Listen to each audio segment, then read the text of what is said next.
After 1 year na mahigit na ginagamit ko si JBL Xtreme 3. Gawin natin ng review after 1 year. So, sasabihin ko dito yung mga nasira na sa kanya, yung hindi ko nagustuhan sa kanya, at yung mga nagustuhan ko. So, ang unahin natin ay syempre yung nagustuhan ko sa kanya. Unang-una, walang nagbago sa kanyang tunog. Solid yung kanyang tunog. Napakalakas pa rin. Solid, napakaganda. Buong buko yung tunog. Kaya niyang tumbasan yung mga kahit paano yung mga ganito kalalaking speakers. Tapos pag pinalakasan mo siya ay wala kang ginagawang mga balancing sa kanya. Unlike sa mga budget meal na mga speaker, pag nilakasan mo sumasabog yung kanyang bass. When it comes sa JBL, yun yung binabayaran natin sa kanya. Hindi lang yung trademark, hindi lang yung kanyang appearance, hindi lang yung kanyang build quality, kundi yung mga software na ginamit na kapag nagkakaroon na ng distortion, nagkukusang nag-a-adjust yung kanyang mga sounds. Like bass. Minsan kasi yan yung sumisira sa tunog kapag nilalakasan natin. Kailangan mayroon mga multimedia technician na mag-adjust ng mga bass, mga tweeter. So dito, basta yun lang, basta nilakasan mo siya, sumusunod na kaagad na mag-balance yung tunog na walang masisira, walang makakompromise. Yun yung mga nagustuhan ko dito. Yung bass, ang ganda ng tunog pa rin. Walang singaw, walang lagapak na maririnig. Yan, yung speaker niya wala pang pagbabago, wala pang... Alam niyo yung mga speaker pag tumagil kasi tapos malalakas yung bass. Ako mahilig ako talaga naka full volume palagi. Ayan, wala kang makikita sa kanyang speaker dito sa loob na dent o kayong lukot, kasi pag minsan malalakas yung bass, malulukot.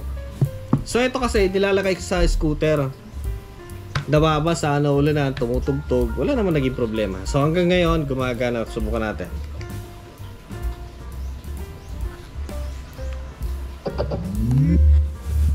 Yan. So dito matibay yung kanyang tawag dito, yung kanyang passive radiator ang kabila. So dito kasi naka-decide JBL kasi lalo yung mga pang weatherproof, mga waterproof, yan, mga portable size niya. So dinisign sila para to resist water, kaya meron siyang ganito. Meron man yung malalaki, yung mga may gulong, hindi ko alam kung meron siyang passive radiator. Pero ang purpose niyan para sa hindi lang vibration syempre iba talaga yung nagdadagdag ng vibration pag pinataw natin sa lamesa. Pero naidagdag din siya for waterproofing, vibration. Then nagdadagdag na rin ng magandang tunog pag pinataw natin sa lamesa. Ang ganda rin ng tunog pag pinataw natin sa baba. Grabe, kaya nga hanggang ngayon gumagana pa rin siya. Yung kanyang appearance maganda pa rin. Ayan, yung kanyang nakalagay sa motor yung kanyang yung kanyang tawag dito, tali. Sa kanyang charging dito, okay pa naman, wala pa naman naging problema kasi hindi ako gumagamit ng mga USB. Ayan, dito mayroon siyang saksakan. Ewan kung pwede siyang saksakan ng mga memory card, pero ginagamit lang siya for charge, pag-charge ng ibang device.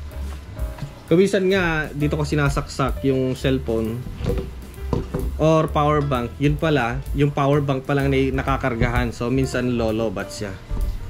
Yeah, pwede pa lang pang charge yung kanyang USB Type-C for charging phone. Ayan. So maganda, matibay. Matibay yung kanyang dito. Okay. At biruin nyo yung 1 year and a half na ginagamit ko siya, wala pa akong napansing pagbabago sa performance ng kanyang battery. So yung battery niya, yun pa rin. Wala pagbabago.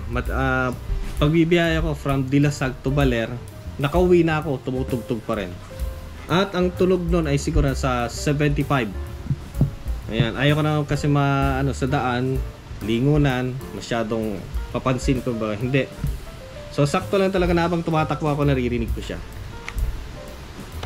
Ayan, dito sa kanyang side to side may mga nag-fell off, pero dinikit ko, okay pa rin. Okay pa naman siya. Ayan, damper kasi yan pag nahulog. Ayan. Wala pang sira sa kanyang amplifier. Yung tunog, okay pa rin. Solid pa rin pag tumugtog, malakas pag nakalagay sa motor. Solid, napakaganda. Sasample natin. Try natin. Sa music kasi, hindi naman dati-dati kasi pinapatugtog yung mga ragatak, mga pang battle. So hindi. Importante marinig mo yung kanyang lutong, bass, buo na tunog.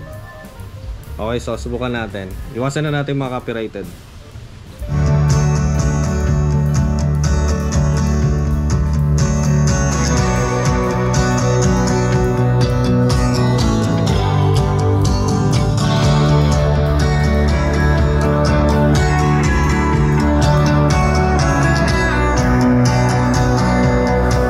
Isa pa, alam yung sinasabi nilang X-boost dito yata or parang loudness. Yan, yung i-activate mo siya, yung pipindutin mo yata yung, hindi ko na matandaan yung, basta may pipindutin combination dito na lalakas yung tunog niya. Tapos pinapakita nila dito sa YouTube na lumalakas yung bass. So for me, hindi yun yung parang X-boost ng kanyang tunog, kundi yun yung magiging parang flat siya. Flat yung tunog, lahat ng equalizing niya natanggal. Tapos ang ginagawa nila, nagpapatugtog lang sila ng malalakas ang bass. Pero pag pinagtutog mo yung mga regular na music, flat yung kanyang tunog. Ayan. So malakas nga, kaya lang for me hindi maganda sa speaker yun eh. Ayan. Yung tunog niya flat. Sa mga may ganito, subukan niyo. Yun ang pagkaalam ko dito, kasi nga pag ginagon ko siya sa mode na yun, nagiging flat yung tunog niya. Lutang lahat. So, hindi ko na ginagamit 'yon. Ang ginagamit ko yung talagang normal setting niya.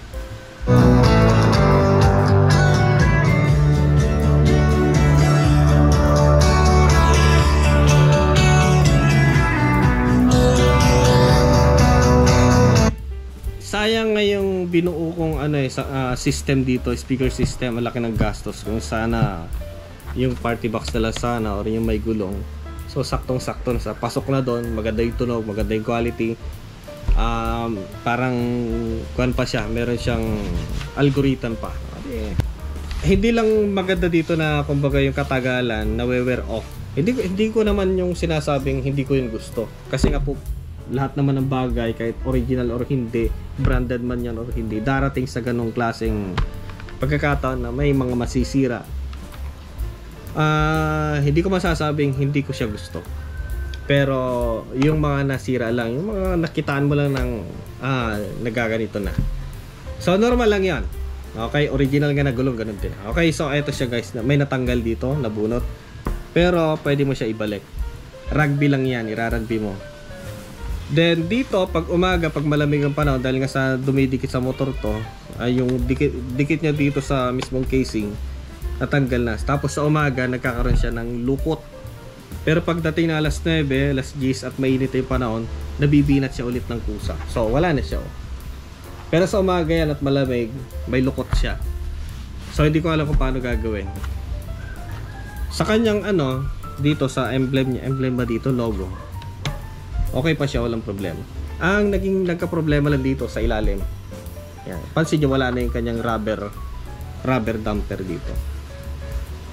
So, yun yung unang natanggal sa kanya, kasi nga noon, pag hihilahin ko siya pag ganon, yung rubber na yon, silicone, madikit. Syempre, gagawin niya yung trabaho niya as madikit talaga. So, lahat naman ng bagay, masisira. So, yun ang natanggal. May natira noon dalawa, so tinanggal ko na rin para pares. Wala na talaga. O, yan o. Pero okay pa rin siya, hindi naman siya nag-slide. Yan, hindi naman siya natutumba pag tumutugtog na malakas. Okay naman siya. Matibay talagang JBL. Wala ko masabi. Matibay talaga. Meron man yung nagkakaproblema, pero hindi naman lahat. Kagaya nito. Rain or shine, ginagamit ko siya, nababasa. Tapos nung natumba ko sa ilog, lumutang lahat. Yung motor ko natumba sa tubig. Si EcoFlow, lumangoy. Pati ito, kasama niya noon, lumangoy din yan sa tubig. Hindi siya nasira. Hindi na nasira si dalawang power station. So masasabi ko sa build quality, kung ano yung binayaran mo, kahit sabihin natin may kamahalan, ang bili ko nun dito nasa 13,700. Sa iba mura yan, pero sa akin napakamahal na nun. kaya pinag-ipunan ko, binili ko siya. Yan, gusto ko ma-experience ang tunog ng JBL. So maganda, sulit. Yan, yung link, hindi ko na yata maalala kung anong link nun, pero subukan kong hanapin, lalagay ko sa description box. Yan, pero maganda na meron kayong dala-dalang pang power station. Ayun yan. Pinang-charge ko sakali, malayo yung biyahe ko. Pinang-charge ko. Si kasi si EcoFlow, iniiwan ko yan kasi nga UPS. Meron siyang UPS, ginagamit tayo sa router. Pero ito yung Mosloop. Great combination kung pang-charge mo sa mga gamit. Okay, so maraming salamat. Bye-bye.